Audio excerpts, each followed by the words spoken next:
Welcome in, everybody. I hope you're ready to kick some tires and light some fires because we're going over the Adelson trial. This story is a real-life soap opera, but with more emails and less dramatic music.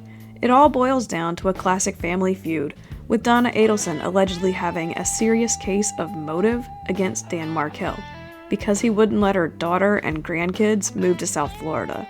The prosecution is basically showing the court the family's receipts, in the form of emails, where Donna apparently considered a bribe of $1 million to get her way. Forget what you think you know about justice.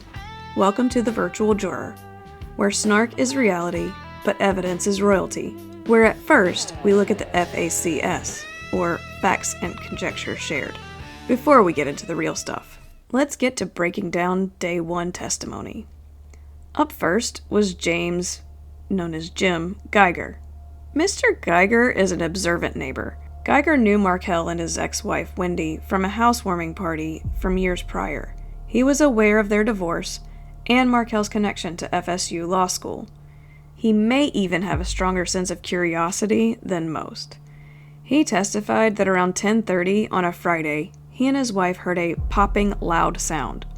They looked out their window and saw a light-colored Prius quickly backing out of Markel's driveway. Geiger thought it might be a burglary and went to check on Markel's house. He found the garage door open and Markel's car running inside. After returning home, he felt uneasy that Markel hadn't left, so he went back. This time, he noticed the driver's window was shattered, and upon looking inside the car, saw a bloody head moving slowly. Geiger called out to Danny, but got no response.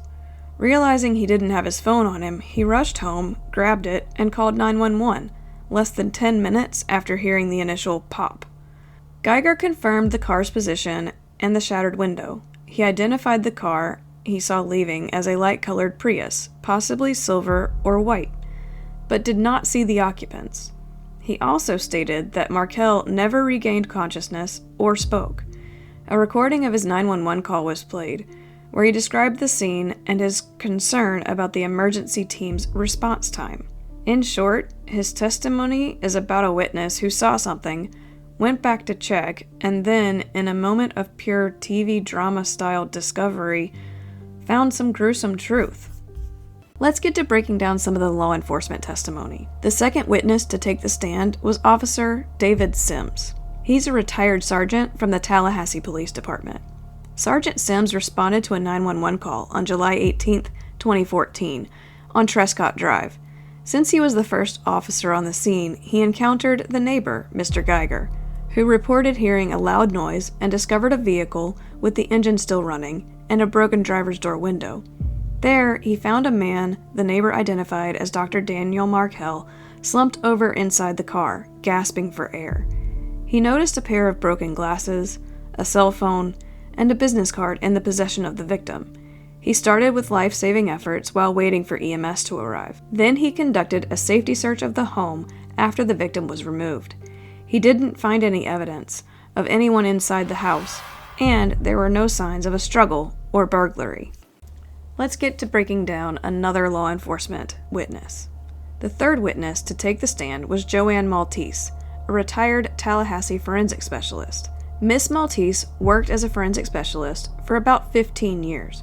Her duties included documentation, collection, and preservation of evidence at crime scenes. She collected 2 halves of a pair of shattered eyeglasses, part of which was found in the driver's area, and the other part on the garage floor. She processed the exterior and interior of the vehicle for fingerprints, but found none of value. She documented a brown wallet belonging to Dan Markel, found in the glove box, which contained his driver's license but no cash.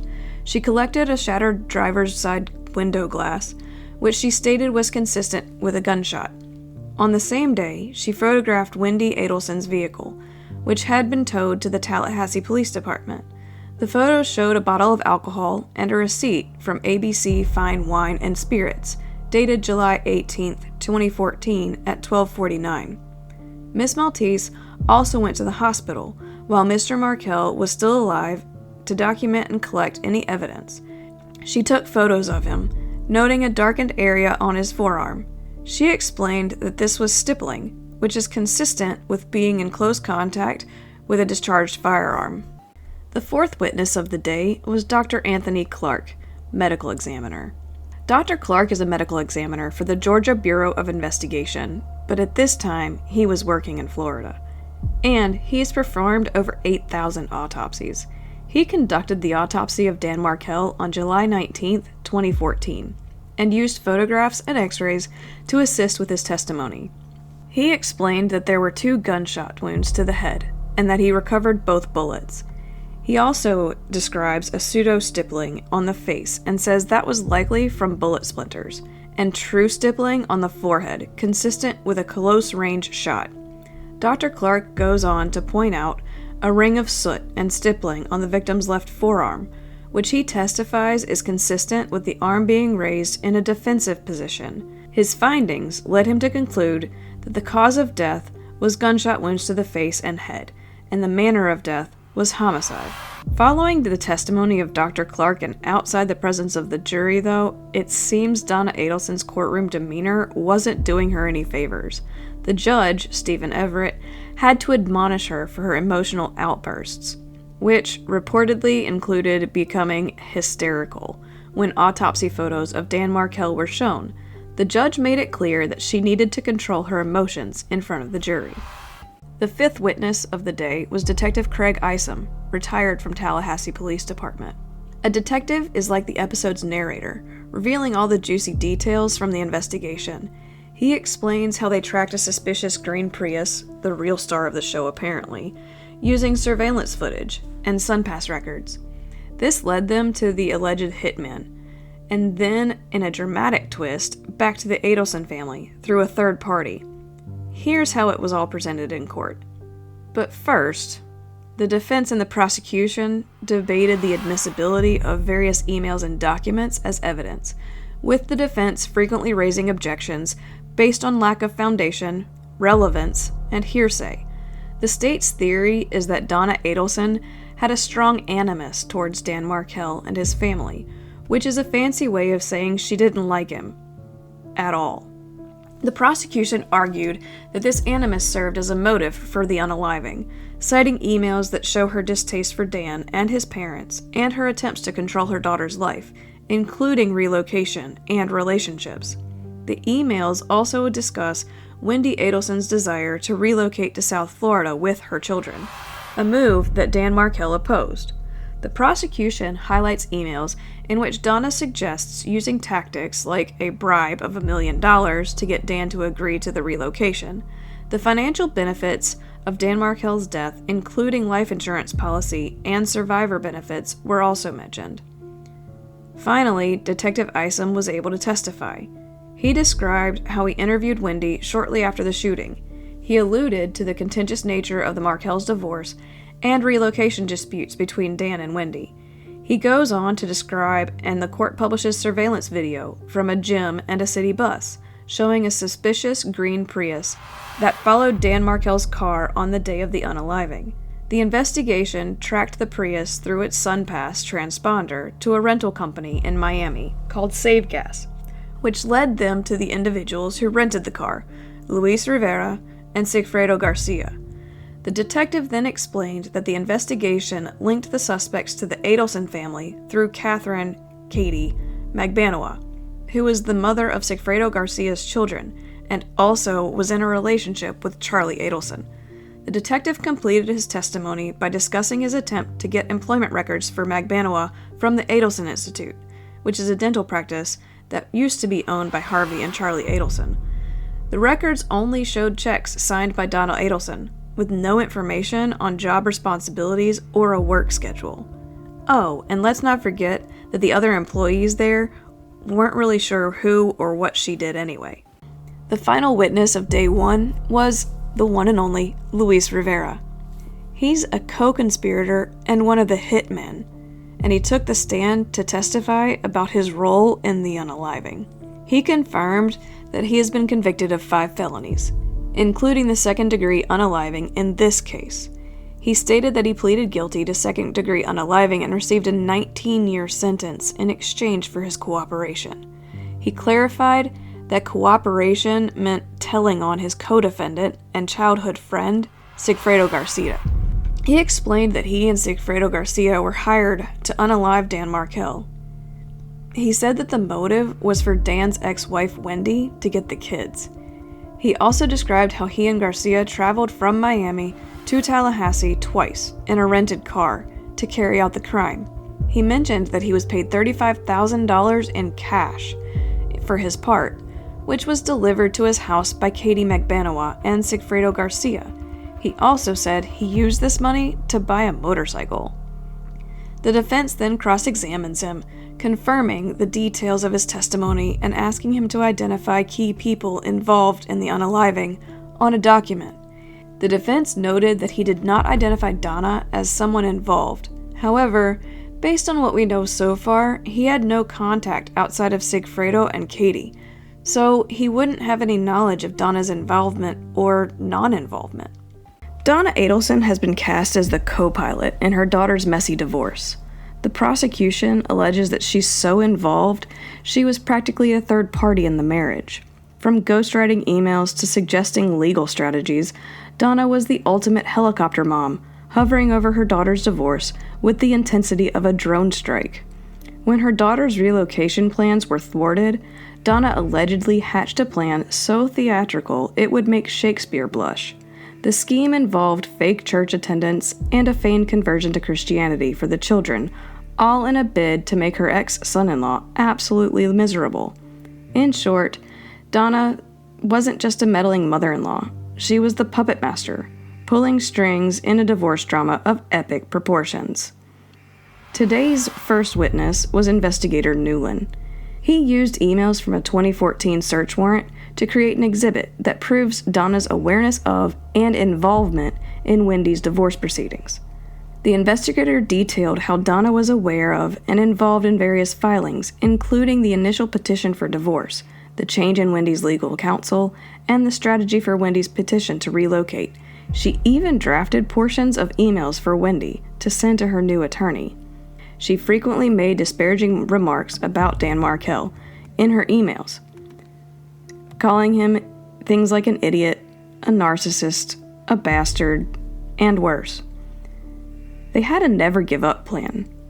After the court denied Wendy's relocation request, Donna sent an email to Wendy outlining a plan of action to psychologically get to Dan. This plan included suggesting a public display of religious conversion to pressure Dan into accepting a financial offer in exchange for Wendy's relocation. Finally came the unaliving. The investigator confirmed that a hearing for a motion filed by Dan Markel never took place because he was unalived before it happened. It's the moment we've all been waiting for. The time has arrived. So a lawyer, Wendy Adelson, walks into a courtroom and testifies against her own mom. It's a riveting tale of a woman whose mother apparently thought Tallahassee was a bigger prison than Alcatraz. Mama Adelson was so desperate to get her daughter and grandkids out of there, she was practically plotting a jailbreak, complete with a harmless baptism that sounds suspiciously like a dress-up party. Meanwhile, Wendy's ex-husband Daniel Markel wouldn't budge, which, is a real buzzkill when your former mother-in-law is playing chess and you're just a pawn in her game to get her daughter back to South Florida. There's talk of secret moves, hating ex-husbands, and even a baptism plot that sounds more like a costume party. In short, it's a family drama that makes daytime soaps look tame. It's a classic tale of skip the drama, stay with mama. Mama knows best. Or perhaps mother knows how to commit felonies. But in this version, best might just land you in court. So, a little bit about Wendy. Wendy identifies herself as an immigration attorney who practiced in Florida and states that she separated from Dan Markel and moved out of their marital home while he was away on business. The testimony highlights a conflict over relocation, with Wendy stating her concern about being stuck in Tallahassee and her desire for a safe and stable home for her children. While initially stating her mother did not hate Dan Markel, Wendy later confirmed that her parents had reason to dislike him, She also admitted to her own frustration, calling Dan an emotional terrorist and writing, "I hate him so," shortly before his murder. This cross-examination also has Wendy confirming that her mother, Donna, wanted her and the children to move to South Florida. She agreed that Donna believed their lives all depended on it, and suggested a baptism for the children to take control from him and give him some grief. Well, buckle up, because this testimony is a wild ride through the funhouse of a family that puts the fun in dysfunctional. In one corner, we have Robert Adelson, the son, who seems to have escaped the family's gravitational pull, spilling the tea in court. In the other, we have his mother, Donna Adelson, who is painted as the puppet master of the family, a woman so involved in her children's lives she probably picked out their dental fillings. Robert describes his mother, Donna, as a controlling and assertive person who was heavily involved in the lives of her children. Dad? Oh, he's just along for the ride, presumably enjoying the peace and quiet. The drama really kicks into high gear with Sister Wendy's divorce. Donna initially approved of Dan Markel, but came to hate him after he and Wendy separated. Donna, a momager who makes Kris Jenner look laid back, micromanages the whole affair. She confessed to Robert that she had been in Tallahassee, helping Wendy prepare to leave Dan, including secretly renting a new place in her maiden name and strategically moving money. She also gleefully told him that they had timed an "I'm leaving you" phone call to Dan before he was about to give a speech, a move so cold it could give a penguin frostbite. Then, things take a darker turn with the murder of Wendy's ex-husband, Dan Markel. When Robert finds out that his mom is so chill about it, you'd think he was telling her the milk had expired. He finds their lack of curiosity unusual. She even serves up a made-for-TV story about the killer that turns out to be pure fiction. But here's the real kicker. The family's reaction to the murder is a collective shrug. When Robert dares to ask his mom who she thinks did it, her response is a classic, "Not my circus, not my monkeys." In fact, she's so unconcerned that when the actual killers are arrested, she literally says, "I've gotta go," and hangs up on her son for bringing it up. And that, folks, was the last time they spoke. Talk about a mic drop. In this courtroom drama, a police officer recounts the thrilling tale of redirecting traffic.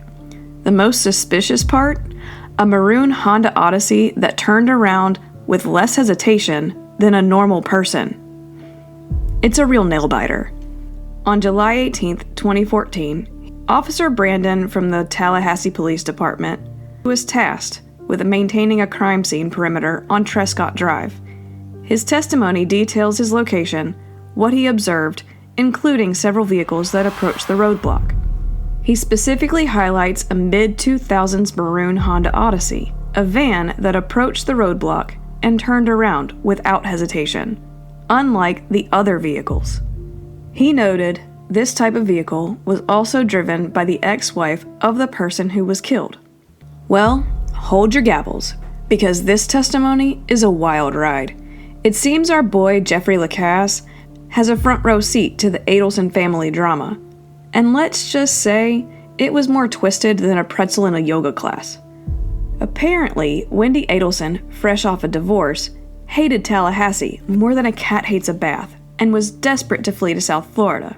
So much so, she once broke down sobbing after the court denied her request to relocate.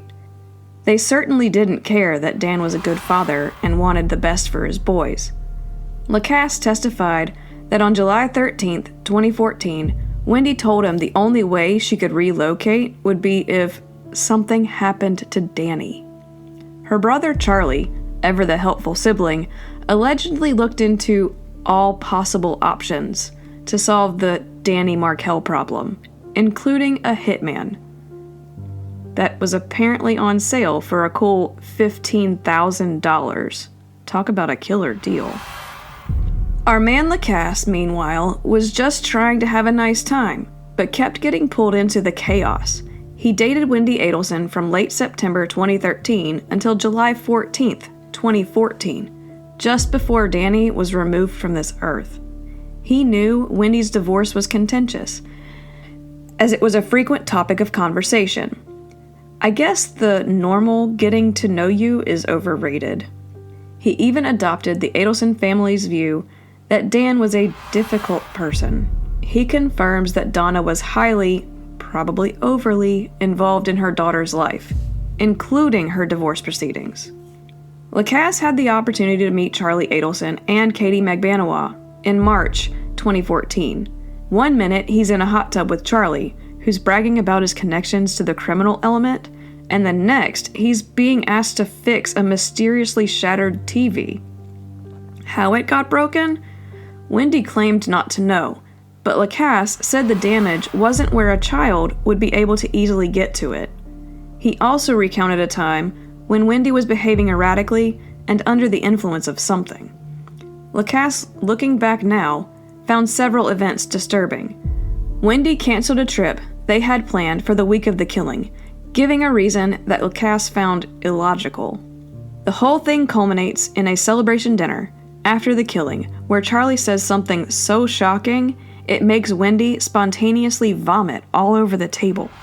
And to top it all off, Lacasse, who was out of town during the killing, had a car that looked suspiciously like the one rented by the killers. Thankfully, he had receipts to prove he was in Tennessee. You can't make this stuff up. It looks like a fairy tale gone wrong. In this courtroom drama, Charlie Adelson's ex-girlfriend, June Umchinda, takes the stand to spill the tea on her former beau and his family. Highlights include a fairy tale relationship, bundles of stapled cash, which June looked at as a red flag when she learned that tidbit after reading a news article about how the hitmen were paid, a mysterious second phone, and the classic post-investigation paranoia of believing your phone is being tapped. Psst, it was, and you still talked. Poor Charlie was stressed, anxious, and paranoid. My personal favorite is when Charlie joked that he only paid for one of Catherine Magbanua's breast augmentations. June described Donna's behavior, saying she was a mess and felt Dan Markel was haunting her from the grave. I can't blame him, Donna. On cross, the defense naturally questions her credibility. It came across as clunky and confusing on both sides, so I'm not really sure if there was any ground gained here. The next witness is Ryan Fitzpatrick. He was a friend of Charlie Adelson, or should we say ex-friend. They're no longer friends after Charlie accused Ryan of embezzling money from a mutual venture. He describes Charlie as being crazy close to his mother Donna and his sister Wendy. This family appears to put all of those incestual relationships you hear about to shame. He states that Donna didn't like Dan Markel. Yep, that's becoming a common theme. Fitzpatrick also notes that Charlie's behavior changed after the bump operation, and he became agitated, nervous, and anxious. Fitzpatrick also confirms that Charlie kept cash in his house, in stacks of $1,000 secured with a staple. For this witness, it's a classic case of follow the money. A financial investigator takes the stand to explain how a group of people suddenly got very good at managing their finances after a murder. Mary Hull does a great job explaining this. It seems that crime really does pay, or at least it pays for used cars and motorcycles, for Luis Rivera and Sigfredo Garcia, and a cosmetic surgery for Katie Magbanua. She explains that following the killing, Luis Rivera's bank account showed an unusual absence of overdrafts. Katie becomes the star as she starts receiving paychecks from a company for a job she doesn't even seem to do. She gets a new Lexus for a steal of a price and pays for, well, we'll call them nightmare knockers, in cash. Somehow, Katie has no explanation for depositing about 3 times more into her bank in the months following the killing than she had the entire year prior. Meanwhile, the family at the center of it all has a fondness for paying in cash and keeping piles of it in a safe, forking out 44 paychecks totaling over $17,000 despite a lack of employment records, which is totally normal behavior. In short, it's a financial whodunit, where the numbers are practically screaming guilty. This witness is Clarissa Spoltor, a dental assistant who has worked for the Adelson Institute for over 40 years, and she's here to spill the tea. Her testimony reveals the Adelson family's dental dynasty, with Dr. Harvey Adelson as the boss, Donna Adelson as the office's managing wizard who handled the books and payroll, and Dr. Charlie Adelson as the once-a-month periodontist on the go. It turns out that the office keeps old-school hours, working Monday, Tuesday, and Thursday from 8 a.m. to 5 p.m., and Wednesday from 11 a.m. to 7 p.m. So there's no Fridays and no weekends, and uses an even older school answering machine. Paychecks came out regularly every 2 weeks. The biggest revelations? She knew Katie Magbanowa as a patient who had visited the office once or twice, but never saw her working there. And a recorded call where Clarissa identifies the voices of Erica Johnson and Charlie Adelson. As for Donna, Clarissa never heard her say a bad word about Dan Markel, which is either a sign of a truly nice person or a very discreet one. All this and more in the riveting tale of a longtime dental assistant. The next witness was Catherine Katie Magbanowa, who's currently serving a life sentence for the killing of Dan Markel. She delivered some riveting testimony. In a plot twist worthy of a crime novel, she decides to spill the tea on the whole operation. After facing a lifetime behind bars, and starts to sing like a canary. Too bad it's after she's already been convicted. It includes admitting she lied under oath. Can anyone say perjury? A desperate need for money, but no one bothered to explain to Donna how to actually launder money, and coded language a third grader could break. Apparently, her then boyfriend, Charlie Adelson, was looking for someone to harm his former brother-in-law around Halloween 2013, citing his family was going through it. Magbanowa, needing cash, played matchmaker and connected him with her children's father, Sigfredo Garcia. She acted as the middleman, passing along a mysterious manila envelope, which she was explicitly told not to open, and facilitating payments. Katie recollected Charlie being oddly attached to his mother via phone calls, saying he would step out to have conversations about the killing. The plan escalated from a simple beat-up to a full-blown killing, with Magbanowa allegedly receiving payment through the Adelson family's dental practice payroll. She even claims that after the killing, she received a bag of wet cash, which Charlie's mother, Donna Adelson, had apparently washed. The whole thing started to unravel when law enforcement staged a bump, making the Adelsons think they were being blackmailed. They genuinely questioned if this was a law enforcement or FBI operation, yet they continued to talk on their phones and in public. This led to a series of coded conversations about tenants and property, which, as Magbanowa admits, is not how innocent people talk. Ever wonder what happens when your alibi is a cell phone tower? Today, in Adelson courtroom drama, we meet Sergeant Christopher Corbett, a tech-savvy cop who spent more time in training than a Jedi Knight. He's the guy who can tell you where you were last Tuesday based on that one time you butt-dialed your mom. The star of our show, Luis Rivera and Sigfredo Garcia, apparently forgot that their phones were constantly exposing them. They were pinging towers all over Tallahassee, leaving a digital trail that was easier to follow than a toddler with a fistful of glitter. The police, using a technique with the delightful name Tower Dump, were able to piece together their every move. Oh, and don't forget getting a traffic ticket while in the car they had rented. Cell phones are worse than any snitch on the street.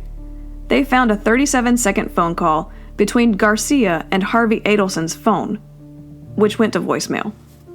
They also found texts in Charlie Adelson's iCloud account referencing the event. But the real kicker? An angry voicemail left by Garcia. Because when you're in the middle of a nefarious plot, it's always a good idea to leave a permanent, audible record of your feelings. To top it all off, we have Donna Adelson, who seems to have discovered a time warp on the way to her son's house, resulting in an extra hour of unaccounted travel time. I'm sure she was just enjoying the scenic route. The moral of the story? If you're going to crime, maybe leave your,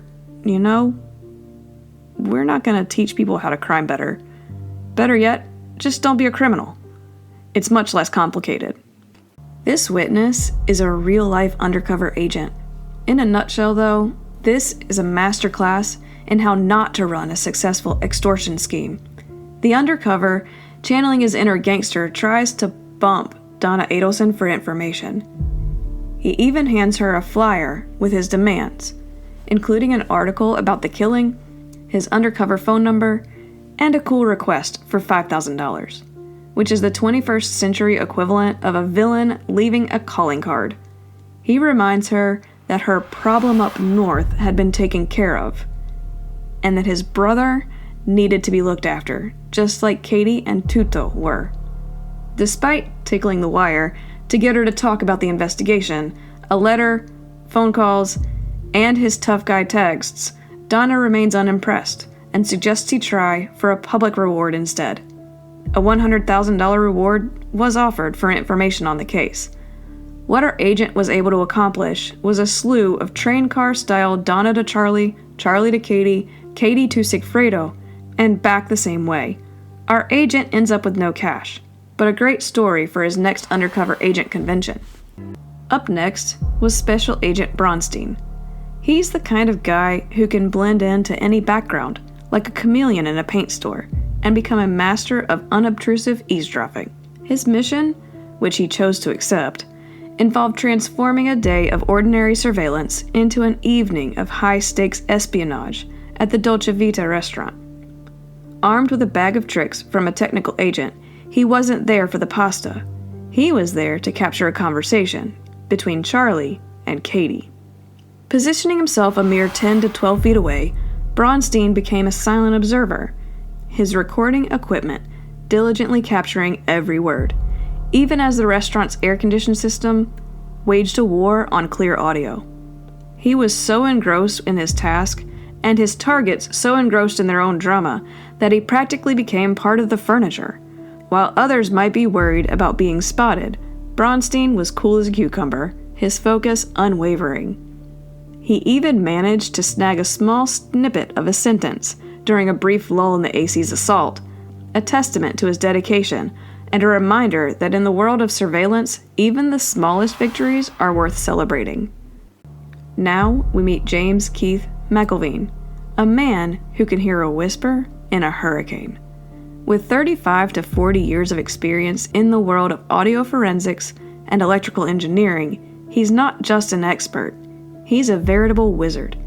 He sits on committees that write the international standards for audio forensics, which is basically like being one of the authors of the Dictionary for Sound. McElveen's process is a thing of beauty. He compares it to photography, where he can zoom in on the important voices and blur out the cacophony of a busy restaurant, like the clatter of dishes, the screams of children, and the relentless hum of coffee grinders. In this case, Dolce Vita and Matsuri, where Charlie met Katie and his father, Harvey, respectively. He once joked that it would be easier to listen to what wasn't on a recording than to what was. So if you ever find yourself with a recording that sounds like a herd of elephants tap dancing in a construction zone, McElveen is the guy who can turn that chaos into a crystal clear conversation. The next witness is Brian Kendall. His story is a lesson in the art of subtlety, or perhaps the lack thereof, since he became a not-so-secret agent. This former City of Plantation police officer and federal task force member was sent on a mission to covertly record Charlie Adelson and his father, Harvey, at the Matsuri restaurant. His weapon of choice? A man bag, equipped with a hidden audio and video recorder. Unfortunately for Kendall, his attempt at being incognito was about as successful as a mime in a library. He humorously admitted that his actions were pretty obvious. and that his targets likely made him as law enforcement from the get-go. I mean, he did kind of just sit down and put the bag right on the counter between himself and his targets. While his surveillance may not have been the most clandestine in the history of espionage, it certainly provides a memorable and amusing anecdote about the challenges of undercover work. After all, not every secret agent gets to be James Bond. This next witness took 2.5 days on the stand. On his first day of testimony, it seems Special Agent Patrick Sanford was the prosecution's equivalent of a show and tell, but instead of bringing a pet hamster, he brought a whole trunk of incriminating evidence connecting Donna Adelson to the plot. He shed more light than a sunbeam, breaking through the clouds on multiple motives, including relocation of the children and financial gain, as well as their attempts to keep their hands clean by paying Katie through business funds, and the events that led up to the identification of the hitman. His star performance involved laying out a mountain of recorded calls and surveillance videos that were so damning they practically had guilty stamped on them. He also had a bit of a dramatic finale, recalling the moment he was at the airport within a week of her son Charlie being found guilty for his part in this saga, just as she was about to make a break for Vietnam, a trip that suddenly became a one-way ticket to a jail cell instead. It appears he wasn't just investigating a killing, he was also the official closer on the Adelson family's grand escape plan. On the second day of his testimony, in a trial that's more about covert recordings and less about a quiet family dinner, Sanford's testimony captures the thrilling, if slightly tedious, process of the court sorting through evidence. Front and center this morning was focused on a discovery violation, where the prosecution, in an attempt to clarify a blurry audio recording, inadvertently gave the defense a new version just before the trial, which is way too late. The judge, playing the role of a fair referee, acknowledged it was an honest mistake and left it up to the defense to pick their poison: the originally blurry audio or the new enhanced version. Sanford also testified about the infamous bump operation at Dolce Vita restaurant, where law enforcement tried to record a conversation between Donna and her son. Unfortunately for the prosecution, the audience was so unclear it was more like a muddled dinner party. It seems the Adelson family wasn't just planning, they were also inadvertently giving law enforcement an audio forensics headache. On the third day of his testimony, Special Agent Patrick Sanford was the grand finale of the state's case against Donna Adelson. He was essentially the prosecution's master storyteller, providing a compelling narrative through a meticulously arranged collection of evidence. Sanford took the jury on a journey, starting with the timeline of arrests for everyone involved: Luis Rivera, Sigfredo Garcia, Catherine McBanawa, and Charlie Adelson, like a reverse whodunit. He then revealed the new information from McBanawa's proffer, in which she claimed Charlie Adelson first approached her about the killing plot on Halloween 2013, adding a spooky twist to the tale. Perhaps the most dramatic moment of his testimony was when he discussed the intercepted jail call between Charlie and Donna Adelson, which captured Donna's private conversations after she thought she had hung up. This was an aha moment for the prosecution, as it allegedly provided a behind-the-scenes look at her thoughts. Sanford's testimony also included her flight risk. He was there to intercept her at the Miami International Airport, as she was about to board a flight to Vietnam, a non-extradition country, shortly after her son's conviction. It appears her travel plans were less about sightseeing and more about strategic disappearing. The next witness is Detective Jonathan Grossman. He assisted in a search warrant at the Adelson residence, which was a condominium in a high-rise. It was a regular old search warrant, with a few quirks. Around 1:15 p.m., the law enforcement crew rolled up to the Adelson residence, search warrant in hand. The search kicked off an hour later, with several officers, and even Mr. Adelson himself along for the ride, on November 14th, 2023. In an epic tale of the family's travel woes, this wasn't just any house call. It was the grand finale of a "we're definitely not fleeing to Vietnam" saga. Luggage tagged for a one-way trip to Saigon via Dubai was in the entryway, brought there from the airport, looking far too innocent for its jet-setting ambitions. The plot thickened with the discovery of 2 genuine Vietnam visas, one for Harvey, and one for Donna, proving their travel plans were more than just a fleeting fantasy. The real treasure trove, however, was mastermind Donna Adelson's day planner. It turns out she was an avid note-taker, meticulously documenting her life's happenings. This planner, a window into her soul, revealed the kind of person who probably color codes their grocery list. And what's a good buy without a little drama? A note dated November 12th, 6 days following Charlie's conviction, addressed to Wendy, was nonchalantly found on a bedroom floor. It was a handy guide on how to sell an M11 firearm, complete with the necessary paperwork and a contact number. Because who needs a have a great day note when you can leave behind instructions for a firearm sale? The star of the show was an electronic search canine, which may or may not have alerted to a laptop found in a closet. The detective on the scene, however, couldn't recall if the dog actually found anything, or if it just wanted to hang out in the closet. The defense team, in a moment of brilliant legal strategy, pointed out that Donna left clothes behind, but seemed more concerned with a light in the closet. The search didn't turn up a safe, nor were there any stacks of stapled hundreds. In a jailhouse drama that's more bizarre than fiction, we have a couple star witnesses, with some truly wild tales. First up is Patricia Bird, who was incarcerated in the same pod as Donna Adelson for about 6 or 7 months. She testified that their friendship became close, with them spending their days together and talking frequently, especially when she was bunked right next to Donna. She claims Donna, in a moment of candor, confessed to a plan to keep her grandkids that went a tad too far, saying that Donna allegedly replied yes when she was asked if she did it. She also indicated that it wasn't supposed to go that far. But wait, there's more. Donna then allegedly turned into a daytime TV host, offering Bird a new life starter pack if she'd just tell a little white lie on the stand.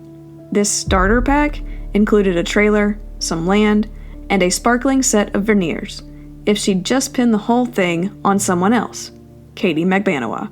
It seems the only thing Donna Adelson wasn't offering her cellmates was a quiet night in. Up next, we have Drina Bernhardt, who was also housed in the same pod as Donna Adelson. She is Donna's self-proclaimed jailhouse daughter, and her sunshine, which is a crazy reference if you've been following this trial, who was showered with notes and drawings. This initially very nice relationship took a turn when Donna, seemingly concerned about her son's testimony, and Katie, allegedly handed Drina a script for her court performance, complete with stage directions, like underlining extort and adding a casual, "ha ha, what a joke." In return for this Oscar-worthy performance, Drina was promised a treasure trove of goodies, including paid phone calls, canteen cash, a grand piano, $10,000, and even a hookup with a mysterious Dr. Obed, who may be prone to pill pushing. This is exceptionally concerning, considering Drina testified to being a recovering addict. Of course, Donna doesn't care about that, and she's only offering her cellmates whatever peace they could try to find while in jail. We're almost done with the prosecution's case. Next, we have Kate Butler. When the legal world needs to connect the dots, they sometimes call in a handwriting expert, and on this day in the Donna Adelson trial, that expert was Kate Butler from the Florida Department of Law Enforcement. While others were talking about recorded calls and dramatic jailhouse confessions, Butler took a more scribbled approach to justice. Her testimony was the ultimate gotcha moment for anyone who thought a pen and paper couldn't be a crucial piece of evidence. With the quiet authority of an analyst, Butler told the court she had compared handwriting samples from a day planner and a script that a jailhouse informant claimed Donna Adelson had written. Her conclusion? The squiggles and loops on both documents were a match. In a case filled with twists and turns, Butler's testimony was a straight, unwavering line, providing the court with a final undeniable link between the defendant and the very documents that could prove her undoing. It was a day where the pen proved to be mightier than the sword, or in this case, the defense's argument. The last witness for the prosecution was a recall, so we get to see Chris Corbett again. It appears Donna Adelson's iPhone is the prosecution's star witness, and it has come with receipts, voluminous ones. In a masterclass of self-incrimination, Donna apparently ghost-wrote a Q&A script for a witness that just so happened to be a carbon copy of her son Charlie's "I was extorted" defense from his own trial. Her Google foo is also a bit suspect. Despite claiming to be the victim of a decade-long extortion plot, she only got around to searching the difference between extortion and blackmail in October 2023. A little late in the game, perhaps. The text exchange between Donna and Wendy is the conversational equivalent of playing tennis against a wall that occasionally sends back a praying hands emoji. On one side, you have Donna, sending unhinged monologues packed with guilt trips, cryptic threats, "You know I'm next, I'll take care of that," and wardrobe plans for her funeral, specifically the dress she bought for her grandson's bar mitzvah. She positions Charlie as the family martyr who protected his sister for years, while she, Donna, is the next noble sacrifice. On the other side, you have Wendy, a master of the digital soft shoe. She responds to her mother's operatic texts with the emotional depth of a fortune cookie, offering up a praying hands emoji here, and a non-committal "I love you" there. The moment Charlie's guilty verdict came in on November 6th, 2023, Donna's phone went into overdrive. Her grief manifested as frantic searches for extradition countries, how to get to Ho Chi Minh City, and a desperate quest for fast-tracked visas. Her escape plan started the afternoon of November 7th, 2023, for a flight that was supposed to happen November 13th, 2023. Her pre-flight checklist was a thing of beauty, including reminders to sell jewelry, dishes, implants, comics, and most crucially, stop Amazon deliveries, because nothing foils an international escape plan like an unexpected package of paper towels. Meanwhile, for a man being terrifyingly extorted, Charlie's texts to his supposed tormentor were less "scared shitless" and more "can you get me prescription for medicated shampoo?" And with that, the prosecution rests. Well, that's all we have for this witness. So as always, love your family, love your pets, love your neighbors, and we'll see you next time.